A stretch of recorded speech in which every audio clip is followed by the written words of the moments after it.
Julian Allatt here, criminal defense attorney in Happy Valley State College, PA, and I want to talk very briefly about something very unique to Centre County. Not necessarily, but I want to tell you exactly how here in Centre County DUI arrests and prosecutions go in terms of timeliness. Because we have a lot of people here in this community, students from all over the country, all over the world, a lot of people from states up and down the eastern seaboard and the mid-Atlantic.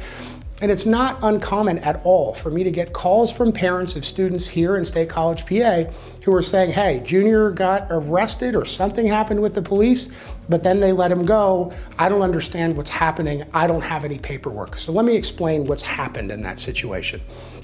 The way a DUI arrest and prosecution works here in terms of just the procedure leading up to the institution of the actual formal criminal charges is this. A person is driving down the road, they're pulled over for some traffic infraction. Law enforcement forms a basis to believe on the side of the road that they're driving under the influence. They conduct roadside tests. I talk about those in another video. They take them to the hospital. They ask them to draw blood. I talk about that in another video. Once the blood is drawn, typically one of two things happen. Either the police just release the individual, or they'll take him to our central processing center, which here in Centre County is located at the Centre County Jail.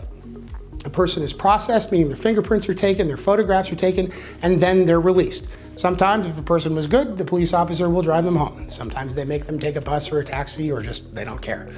But in any case, people are leaving this interaction with literally no paperwork and oftentimes no idea what's taking place. So when these parents are calling me, they're saying, what actually happened? What's happened is, because all DUI prosecutions here in Centre County are based on blood evidence, the blood has been taken by a phlebotomist at the hospital, packaged up by a police officer, and then sent as evidence to a laboratory. Now that state laboratory will conduct an analysis of the blood and then take the results of that analysis and send it back to the police officer. And so the police officer is waiting for the lab to complete its work in order to file the criminal complaint in the case. And that time period can extend sometimes 4, 6, 8 weeks. So what's happening is you've been arrested, but the person has not yet been charged with a crime. And it's very, very common at my office to get calls from people during that interim period.